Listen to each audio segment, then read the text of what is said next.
Good morning. આપણે chapter number 3ની શરૂઆત કરી હતી વનસ્પતિ સૃષ્ટિ, અને એ વનસ્પતિ સૃષ્ટિની અંદર આપણે જે એકાંગી અને એની અંદર આપણે લીલ છે એ લીલની વિશેની વાત કરી હતી. આજે આપણે નવો ટૉપિક સ્ટાર્ટ કરવાનો છે દ્વિઅંગી. દ્વિઅંગી પહેલાં તો આ જે દ્વિઅંગી છે એના નામ પ્રમાણે શું હશે, એની અંદર 2 અંગ હશે. વનસ્પતિ પાસે 3 અંગ હોય, મૂળ, પ્રકાંડ ને પર્ણ, બરાબર. તો અહીંયા જે વનસ્પતિ છે એની પાસે 2 અંગ હશે. એ કેવી રીતે રચના છે એ આપણે આગળ ચર્ચા કરીશું. દ્વિઅંગી છે, હવે આ દ્વિઅંગી છે એના પહેલાં આપણે કઈ થિયરી સમજી ગયા છે, તો એકાંગીની થિયરી સમજી ગયા. હવે પછીની જે થિયરી આવશે એ કઈ થિયરી આવશે, ત્રિઅંગી. તો તમે જુઓ કે આ જે દ્વિઅંગી છે એ દ્વિઅંગી એકાંગી અને ત્રિઅંગીનું વચ્ચેનું સ્થાન ધરાવે છે. એટલે તમને એક્ઝામમાં પૂછાય કે એકાંગી અને ત્રિઅંગી વચ્ચેનું સ્થાન ધરાવતી વનસ્પતિ સૃષ્ટિનું વર્ણન કરો, તો તે વખતે તમારે શું આવે, દ્વિઅંગીનું વર્ણન કરવાનું આવે. આ જે દ્વિઅંગી છે એ દ્વિઅંગીની માહિતી કે દ્વિઅંગી વનસ્પતિની આખી જે રચના છે એ સૌ પ્રથમ પ્રોફેસર શિવરામ કશ્યપે એની સંપૂર્ણ માહિતી આપી હતી. અને એટલા માટે આ પ્રોફેસર શિવરામ કશ્યપને ભારતીય દ્વિઅંગીના પિતા તરીકે ઓળખવામાં આવે છે.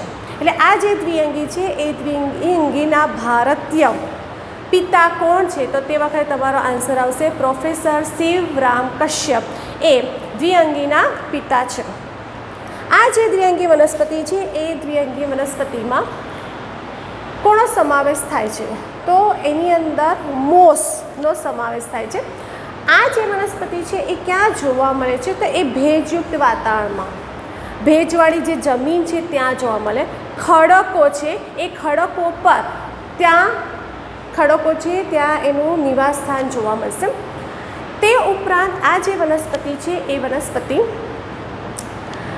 પાણીમાં અને જમીન પર બંને પર જોવા મળે છે. અને જમીન અને પાણીમાં જોવા મળતી હોવાથી એને કઈ વનસ્પતિ કહેવામાં આવે છે, ઉભયજીવી વનસ્પતિ તરીકે ઓળખવામાં આવે છે. એટલે એ જમીન પર, એટલે તમે જુઓ કે ભેજવાળા વાતાવરણમાં જે તમને જોવા મળશે ત્યાં તમને પથ્થરો પર, ખડકો પર જોવા મળશે, એટલે જમીન પર તો છે જ. પાણીમાં એને લિંગી પ્રજનન કરવું હોય એટલે પાણીની આવશ્યકતા હોય છે, એટલે તે લિંગી પ્રજનન, આખું જે પ્રજનન આપણે થિયરી આગળ ભણીશું તે પાણીનું માધ્યમ એટલે પાણી જરૂરી છે. એટલે તમે જુઓ કે તે ભેજયુક્ત, છાયા પ્રિય, એને છાંયડો વધારે પસંદ હોય છે. ઉજ્જડ ખડકો પર જોવા મળશે. આ વનસ્પતિ તે ઉભયજીવી, હમણાં જ કીધું, જમીન અને પાણી પર જોવા મળશે. અને પાણી કેમ જરૂરી છે, તો લિંગી પ્રજનન માટે પાણી ખૂબ જ જરૂરી છે. આ વનસ્પતિની જે દેહ રચના જોઈએ તો આપણે આગળ જે લીલ છે એ લીલની દેહ રચના ભણ્યા એના કરતાં બિલકુલ અલગ જ છે. આ દ્વિઅંગી છે એ દ્વિઅંગીની જે વનસ્પતિ દેહની રચના જોઈશું તો એ દેહ રચનામાં સુકાઈ સ્વરૂપે છે. એટલે સુકાઈ કોને કહેવાય, કે જે વનસ્પતિમાં પ્રોપર સાચા મૂળ, પ્રકાંડ, પર્ણ ન હોય અને એ જમીન પર પથરાયેલું હોય અને આખું આમ ચાદરની માફક પથરાયેલી હોય, એ જે છે એ આપણને સુકાઈ તરીકે ઓળખવામાં આવે છે. એટલે એની જે વનસ્પતિ દેહ રચના છે તે લીલ કરતાં થોડીક ઘણી અલગ જોવા મળે છે. આ જે વનસ્પતિ છે એ વનસ્પતિમાં જો લિંગી પ્રજનન લખ્યું, સુકાઈ સ્વરૂપે જોવા મળશે, સાચા મૂળ, પ્રકાંડ પણ હોતા નથી. એટલે શું થશે કે અહીંયા હું એક આકૃતિ દોરું છું, તો આ એક એના પર્ણ છે, પર્ણ જેવી રચના છે, નથી સાચા પર્ણ. અને તેનામાં આ રીતે એક કોષીય કે બહુકોષીય મૂલાંગો જોવા મળે છે. એટલે નથી મૂળ સાચા, નથી પ્રકાંડ સાચા, નથી પર્ણ સાચા. મૂળ છે એ મૂળ પર્ણ કેવી રચના ધરાવે છે, એક કોષીય કે બહુકોષીય મૂલાંગો જેવી રચના ધરાવતા જોવા મળે છે. પર્ણ જેવી રચના, પ્રકાંડ જેવી રચના હોય છે, પણ સાચી રચના જોવા મળતી નથી. આ જે વનસ્પતિ છે એ વનસ્પતિની જે આ રચના છે જે આપણને આખું હૃદય આકારની રચના જોવા મળે છે, એટલે એનો જે સુકાઈ છે એ સુકાઈ આપણને હૃદય આકારની રચના ધરાવે છે. હવે આ જે દ્વિઅંગી છે, દ્વિઅંગી વનસ્પતિ છે, એની અંદર પ્રજનન છે એ પ્રજનન કેવી રીતે થાય?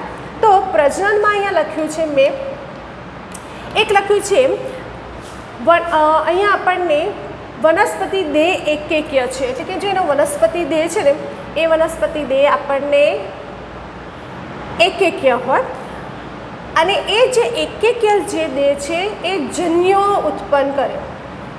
ધ્યાનમાં રાખજો, અહીંયા આપણને જન્યુઓની વાત કરું એટલે એક જન્યુજનક અવસ્થા આવશે અને એક બીજાણુજનક અવસ્થા આવશે. ને આ રીતે શું થાય? જન્યુજનક અવસ્થા, પછી બીજાણુજનક અવસ્થા, ફરીથી જન્યુજનક અવસ્થા, બીજાણુજનક અવસ્થા, એટલે એ એકાંતરે જોવા મળે છે. એટલે એ એકાંતર જનન એની અંદર જોવા મળે છે. એટલે એક્ઝામમાં પણ તમને પૂછાય એકાંતર જનન એટલે શું? તો જે વનસ્પતિની અંદર જન્યુજનક અવસ્થા અને બીજાણુજનક અવસ્થા એકાંતરે આવેલી હોય તો તેને એકાંતર જનન તરીકે ઓળખવામાં આવે છે. આ જે વનસ્પતિ દેહ છે એ એકેકીય છે. હવે એની અંદર શું થાય છે? તો એની અંદર આપણને લિંગી અંગો જોઈએ. આ જે લિંગી અંગો છે એ લિંગી અંગો બે હોય, બરાબર? આ બે અંગો છે, એક નર લિંગી અંગો છે અને એક માદા લિંગી અંગો છે. જે નર લિંગી અંગો છે એ નર લિંગી અંગોને આપણે પૂજન્યુધાની તરીકે ઓળખવામાં આવે, અને માદા લિંગી અંગો છે તેને સ્ત્રીજન્યુધાની તરીકે ઓળખવામાં આવે છે.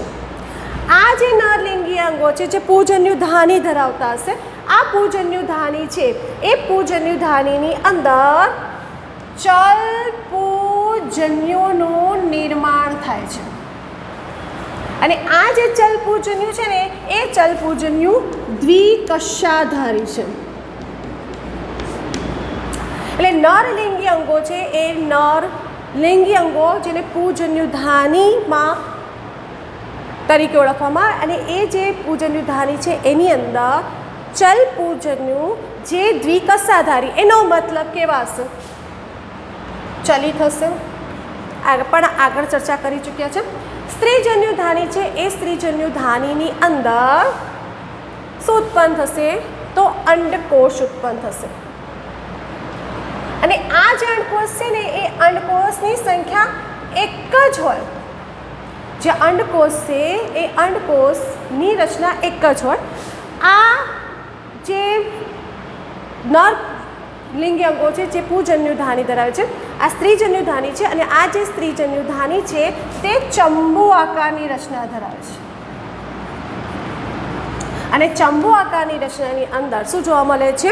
અંડકોષનું નિર્માણ થતું જોવા મળે છે.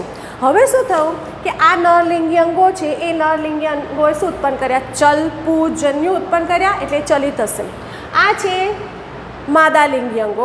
હવે શું થશે? તો આપણે જોઈએ કે પ્રજનન અંગો છે એ પ્રજનન અંગોનું નિર્માણ થઈ ગયું. હવે શું થાય કે જો અહીંયા આપણે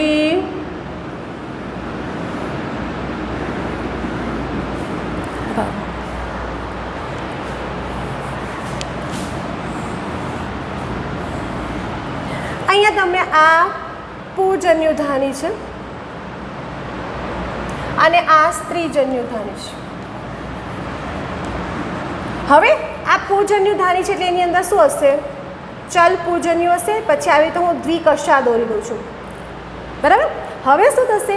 પાણી, બરાબર છે, એટલે પાણી હશે, પાણીનું માધ્યમ હશે, વરસાદ પડતો હશે, વરસાદ હશે, એટલે એવા સંજોગોમાં પાણી આવ્યું. હવે આ પૂજન્યુધાની પરિપક્વ થઈ ગઈ, અને એ પૂજન્યુધાની પરિપક્વ થઈ ગઈ એટલે એનામાંથી પૂજન્યુ મુક્ત થયા.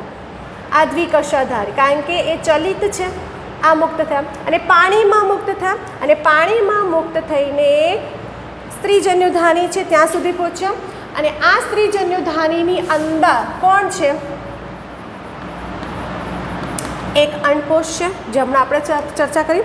હવે આ જે પૂજન્યુધાનીમાંથી જે ચલ પૂજન્યુ ઉત્પન્ન થયા, પાણીનું માધ્યમ બરાબર છે, પાણી હશે જ, અને એ જે ચલ પૂજન્યુ છે એ અંદર પ્રવેશશે. એટલે કે આ જે ચલ પૂજન્યુ છે, આ ચલપૂજન્યુ અને આ અંડકોષ બંને જોડાઈ ગયા, અને બંને જોડાઈ ગયા એટલે શું થયું? ફલન થયું. અને જે રચના જે બન્યું એને શું કહેવાય છે? ફલિતાંડ યુગ્મનંજ તરીકે ઓળખવામાં આવે છે. બરાબર. એટલે અહીંયા આ રીતે નરજન્યુધાની અને માદાજન્યુધાની પરિપક્વ થઈ જાય, અને પરિપક્વ થઈ પૂજન્યુ અને અંડકોષનું જોડાણ થઈ ફલિતાંડનું નિર્માણ થાય. હવે શું થાય છે કે આ જે ફલિતાંડ છે એ ફલિતાંડ બહુકોષી છે. એટલે આ જે છે એ ફલિતાંડ છે, હું એવું, ને આ જે ફલિતાંડ છે એ ફલિતાંડ હમણાં બહુકોષી છે. અને એ બહુકોષી છે અને બહુકોષી દેહનું નિર્માણ કરે, અને એ બહુકોષી દેહનું જે નિર્માણ કરે એને કહેવાય છે બીજાણુજનક. અહીંયા તમે જો, અહીંયા જન્યુ ઉત્પન્ન કરીએ એટલે આપણે એને જન્યુજનક અવસ્થા કીધી હતી. અહીંયા તમે જો કે ફલિતાંડ છે એ ફલિતાંડને શું ઉત્પન્ન કર્યું? બીજાણુ. એટલે એને બીજાણુજનક અવસ્થા તરીકે ઓળખવામાં આવે છે. હવે આ જે બીજાણુજનક અવસ્થા છે ને એ અવસ્થા ક્યાં છે એ જોઈએ આપણે. તો શું થશે કે અહીંયા આ રીતે આ છે પર્ણ જેવી રચના. બરાબર છે. પર્ણ જેવી રચના છે એટલે પર્ણ હશે એટલે કઈ ક્રિયા કરશે? પ્રકાશ સંશ્લેષણની ક્રિયા કરશે. પર્ણ જેવી રચના છે. આ જે પર્ણ જેવી રચના છે અને એ જે અવસ્થા છે એને શું કીધું? જન્યુજનક અવસ્થા. જે વનસ્પતિ દેહ છે એ વનસ્પતિ દેહને આપણે કઈ અવસ્થા કીધું? તો એકકીય છે, અને એ જે અવસ્થા છે વનસ્પતિ દેહ છે એ જન્યુજનક અવસ્થા છે. અને આ જે છે એના ઉપર આ રીતે બીજાણુજનક અવસ્થાનું નિર્માણ થાય. એટલે આ જે અવસ્થા થઈ એ અવસ્થા કઈ થઈ તમારી? બીજાણુજનક અવસ્થા. તો બીજાણુજનક અવસ્થા ક્યાં છે? તો બીજાણુજનક અવસ્થા પ્રકાશ સંશ્લેષણની ક્રિયા કરતા જન્યુજનક અવસ્થા ઉપર જોવા મળે છે. એટલે તમારે ધ્યાનમાં રાખવાનું છે કે જન્યુજનક અવસ્થાની ઉપર, એટલે જન્યુજનક અવસ્થા પર આધારિત કોણ છે? બીજાણુજનક અવસ્થા. એટલે કે જન્યુજનક અવસ્થાના જે પર્ણ છે પ્રકાશ સંશ્લેષણની ક્રિયા કરી એના ઉપર બીજાણુજનક અવસ્થા જોવા મળશે. હવે આ બીજાણુધાની છે એટલે એની અંદર પ્રાવર્ત કહેવાશે, આગળ આપણે ભણીશું. અહીંયા શું છે તો બીજાણુજનક અવસ્થા છે. તો આ જે ફલિતાંડ હતો એ ફલિતાંડ મુક્તજીવી છે. બરાબર. એટલે મુક્તજીવી નથી, એટલે એ જન્યુજનક પર ડિપેન્ડન્ટ છે. અહીંયા જે ફલિતાંડ છે એ ફલિતાંડનું હમણાં અર્ધીકરણ નહોતું થતું હતું, અહીંયા હતું ત્યાં. હવે શું થશે કે આ જે છે એનામાં રહેલા જે બીજાણુ કોષો છે એ કોષો અર્ધીકરણ પામશે. તો જો અહીંયા 2n નું અર્ધીકરણ થાય, nn, ફરી અર્ધીકરણ થાય nn. એટલે આપણી પાસે 1, 2, 3 અને 4 એકકીય બીજાણુનું સર્જન થતું જોવા મળે છે. એટલે આની અંદર જે પ્રાવર છે એની અંદર બીજાણુ છે, અને આ બીજાણુજનકના કેટલાક કોષો શું કરશે? હવે અર્ધીકરણ પામશે. અર્ધીકરણ પામ્યા એટલે આપણને ખબર છે કે 2n નું પહેલાં nn અર્ધીકરણ, પછી સમવિભાજનની થઈ એટલે 4 એકકીય બીજાણુનું સર્જન થયું. આ 4 એકકીય બીજાણુ છે, હવે એ બીજાણુ શું થશે? મુક્ત થશે. અને મુક્ત થઈ સ્થાપિત થઈ અંકુરણ પામી નવી દ્વિઅંગીનું નિર્માણ થતું જોવા મળે છે. તો આ રીતે એની અંદર પ્રજનનની ક્રિયા થતી જોવા મળે છે. તો તમારે જે લીલ છે એ લીલમાં બે અવસ્થાઓ દ્વિઅંગીમાં બે અવસ્થા જોવા મળી તમને, એક જન્યુજનક અવસ્થા અને એક બીજાણુજનક અવસ્થા. હવે આ જે દ્વિઅંગી છે અને એની અંદર જે ઉદાહરણ છે ને એ છે મોસ છે, લીવરવર્ટ છે. બે ભાગ છે, અહીંયા લખ્યું છે મેં, લીવરવર્ટ અને મોસ. આપણે આગળ ચર્ચા કરીશું. હવે આ જે દ્વિઅંગી છે એ દ્વિઅંગીની આપણે ઉપયોગિતા જોઈએ કે એ કઈ રીતે આપણને ઉપયોગિતા છે. તો સૌથી પહેલાં જે દ્વિઅંગી છે એ દ્વિઅંગી તમે જો કે મેં હમણાં દોર્યું હતું તો પર્ણ જેવી રચના હતી, સાચા પર્ણ નહોતા.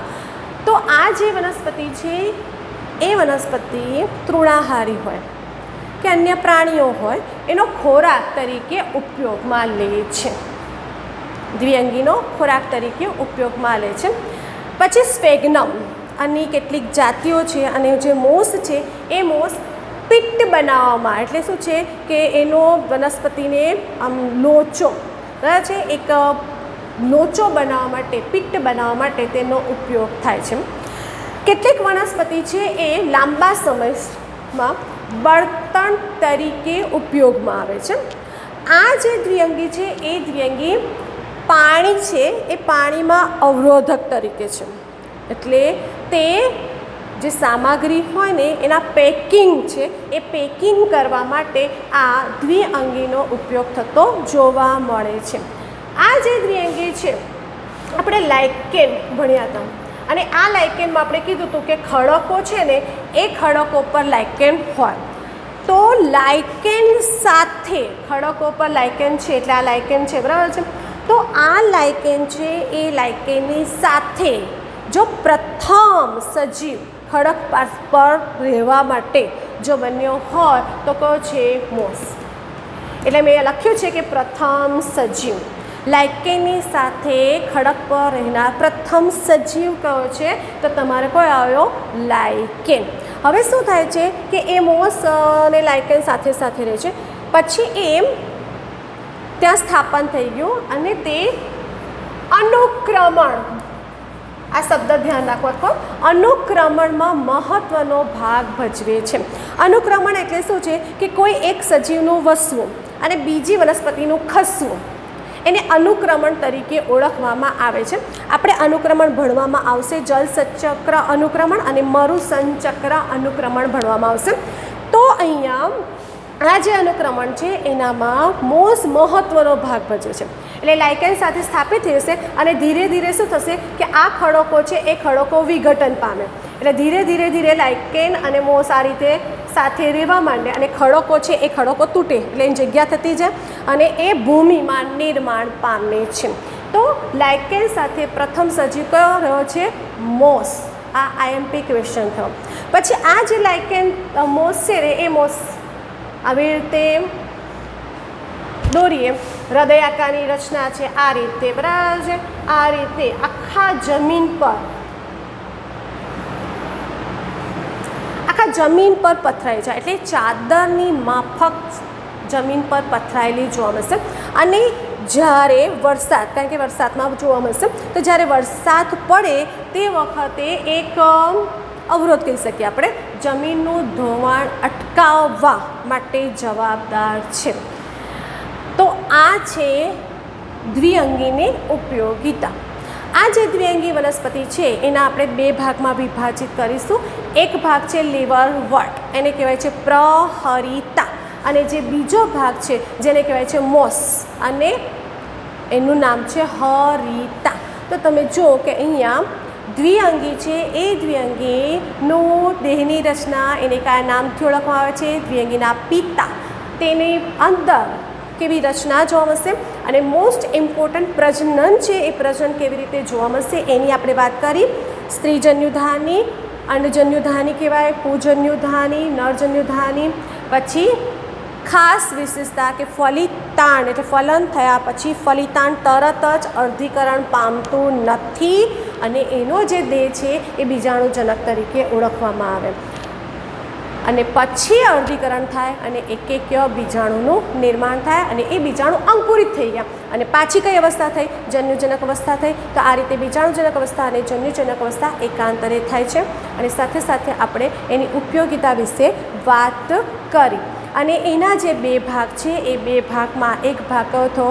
લીવરવર્ટ અને બીજો ભાગ કયો થયો? મોસ. ચલો હવે આપણે જે દ્વિઅંગીના જે વર્ગ છે એ દ્વિઅંગીના વર્ગની વાત કરીએ તો દ્વિઅંગીની અંદર આપણને બે વર્ગ જોવા મળશે, એક લીવરવર્ટ જેને આપણે પ્રહરિતા કહીશું અને બીજું જે છે જે મોસ છે અને એને હરિતા તરીકે ઓળખવામાં આવે. એટલે એક્ઝામમાં તમને પ્રહરિતા સવાલ પૂછાય તો આ થિયરી લખવાની અને હરિતા સવાલ પૂછાય તો તમારે આ થિયરીને લખવાની રહેશે.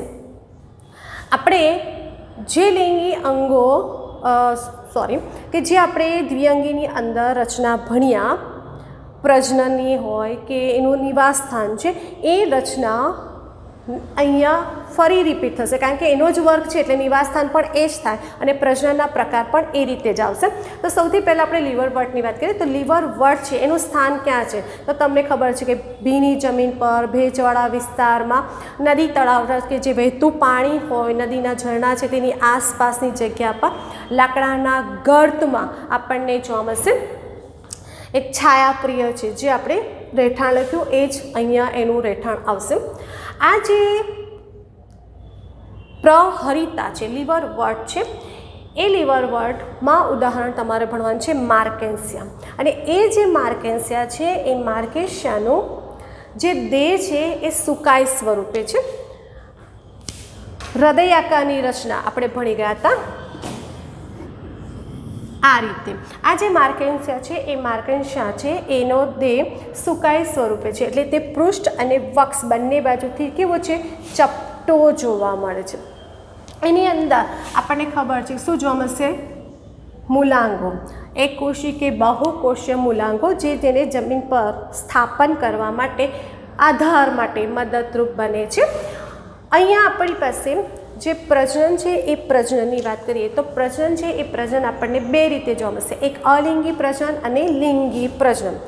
આ જે સુકાય છે એ સુકાય અવખંડન પામે. અવખંડન એટલે તમને ખબર છે કે જે વનસ્પતિ દેહ હોય એના ટુકડાઓમાં નિર્માણ પામે અને દરેક ટુકડો નવા દેહનું સર્જન કરે તો એ એક અવખંડન દ્વારા કરે છે. બીજી ખાસ વિશેષતા એની અંદર આ રીતની રચના જોવા મળશે અને આ જે રચના છે એ રચનાને કહેવામાં આવે છે કુડમલી. IMP કુડમલી જેવી રચના જોવા મળશે અને આ જે કુડમલી છે તે પ્યાલા આકારની રચના ધરાવે છે અને એ જે કુડમલી છે જે નાની લિંગી કણિકાઓ છે અને એ જે કણિકાઓ છે અને એ કુપધાનીમાં એટલે પ્યાલાકારની રચના હોય અને જે કુપધાની કહેવાય છે. અને આ જે કુડમલી છે એ કુડમલી પિતૃદેહથી છૂટી પડે એટલે આ કુડમલી પિતૃદેહથી છૂટી પડી ગઈ અને પિતૃદેહથી છૂટી પડી નવા દેહનું સર્જન કરે છે. એટલા માટે આ જે કુડમલી છે એ કયું પ્રજનન કરે છે અલિંગી પ્રજનન. આ એક ખાસ વિશેષતા છે. આખા જે વનસ્પતિ સૃષ્ટિ ભણીશું એની અંદર કુડમલી શબ્દ આની અંદર જ આવશે. એટલે કુડમલી કોની અંદર જોવા મળે છે તો લીવરવર્ટમાં જોવા મળશે, માર્કેન્સિયામાં જોવા મળશે. લીવરવર્ટ કુડમલીનું કાર્ય શું છે તો કુડમલી અલિંગી પ્રજનનના કાર્ય સાથે સંકળાયેલી જોવા મળે છે. લિંગી પ્રજનનની વાત કરીએ તો લિંગી પ્રજનન આપણે જે રીતે ભણ્યા કે આ જે સુકાય છે દેહ છે આ દેહ પર બંને અંગો હોય, સ્ત્રીજન્યુધાની અને પુજન્યુધાની, કાં તો બંને હોય કાં તો અલગ અલગ સુકાય છે અને એ અલગ અલગ સુકાય પર જો આ સ્ત્રીજન્યુધાની છે તો અહીંયા શું હોય છે પુજન્યુધાની આવેલા હોય છે. પુજન્યુધાની છે એની અંદર શું હશે પૂજન્યુ હશે, ચલ પૂજન્યુ અને એ ચલ પૂજન્યુ ચલિત હશે. પાણીનું માધ્યમ ખાસ જરૂરી છે એટલે જે વરસાદ છે જે પાણી હશે એવા માધ્યમમાં શું થશે કે આ જે પૂજન્યુધાની છે એ પૂજન્યુધાનીમાંથી શેનું સર્જન થશે ચલપૂજન્યુ. ચલપૂજન્યુ ચલિત છે, ચલિત થઈ એ ક્યાં જશે સ્ત્રીજન્યુધાનીમાં જે એક અંડકોષ ધરાવે છે અને બંનેનું જોડાણ થઈને શું બનાવે છે ફલન બનાવે છે, ફલિતાંડનું સર્જન કરે છે અને ફલિતાંડ હમણાં અર્ધીકરણ પામતો નથી એટલે આપણે બીજાણુજનક અવસ્થાનું નિર્માણ થયું. પછી આ જે બીજાણુ છે એ બીજાણુજનક અવસ્થા છે એ બીજાણુજનક અવસ્થાની અંદર જે બીજાણુના કેટલા કોષો છે એ કઈ ક્રિયા કરશે અર્ધીકરણ. અર્ધીકરણ પામશે એટલે આપણને કેટલા 4 એક્ય બીજાણુનું સર્જન થયું. આ બીજાણુ અંકુરણ પામશે અને અંકુરણ પામીને કઈ અવસ્થાનું નિર્માણ કરશે? જન્યુજનક અવસ્થા. એટલે બીજાણુજનકમાંથી જન્યુજનક અવસ્થાનું એક નિર્માણ થાય અને આ રીતે જન્યુજનક અવસ્થા બીજાણુજનક અવસ્થા એકાંતરે થતી જોવા મળે છે. તો તમે જો કે વાક્ય રચના આખી જે દ્વિઅંગીના મુખ્ય લક્ષણો હતા એ ભણ્યા એના જેવી છે. તો તમને વિશેષતા ક્યાં જોવા મળી? એક જ વાક્ય રચનામાં કુડમલીમાં કે કુડમલી જેવી રચના જોવા મળશે અને એ કુડમલી પ્યાલાકાની રચના જે કુપધાની કહેવાય અને એની અંદર પિતૃદેહથી છૂટી પડીને અલિંગી પ્રજનન કરે છે. એટલે વાક્ય રચના બધી સરખી, જ્યાં જ્યાં તમને વિશેષતા મળે ને એ વિશેષતાને ધ્યાનમાં રાખવાની, તો તમને બધી થિયરી સરળ બનશે. હવે મોસની વાત કરીએ તો આ જે મોસ છે એ મોસને આપણે હરિતા તરીકે ઓળખ્યા. આ જે મોસ છે, હવે તમે જો કે અહીંયા આપણે દ્વિઅંગીમાં પહેલી કઈ અવસ્થા હતી? જન્યુજનક અવસ્થા. જન્યુજનક અવસ્થામાંથી બીજાણુ, બીજાણુમાંથી જન્યુજનક. તો તમે જો કે આ રીતે એકાંતરે થાય છે. તો દ્વિઅંગી છે એનામાં મુખ્ય અવસ્થા કઈ થઈ? જન્યુજનક અવસ્થા. એટલે પ્રભાવી અવસ્થા કઈ થઈ? જન્યુજનક અવસ્થા. તમે આગળ જેમ ત્રિઅંગી, અનાવૃત, આવૃત બધું ભણતા જશો તો તમને આગળ કઈ અવસ્થા પ્રભાવી છે એ તમને સવાલો બનતા જશે. તો અહીંયા દ્વિઅંગી છે એની અંદર જન્યુજનક અવસ્થા પ્રભાવી છે. હવે આ જન્યુજનક અવસ્થા છે ને એ આપણે એવું કીધું કે બીજાણુ છે એ બીજાણુ અંકુરણ પામે એટલે કે આ બીજાણુ અહીંથી મુક્ત થયા. બીજાણુ મુક્ત થયા. હવે એમાંથી જન્યુજનક અવસ્થાનું નિર્માણ થાય. તો એ જન્યુજનક અવસ્થા પાછી 2 સ્ટેપમાં પૂર્ણ થશે.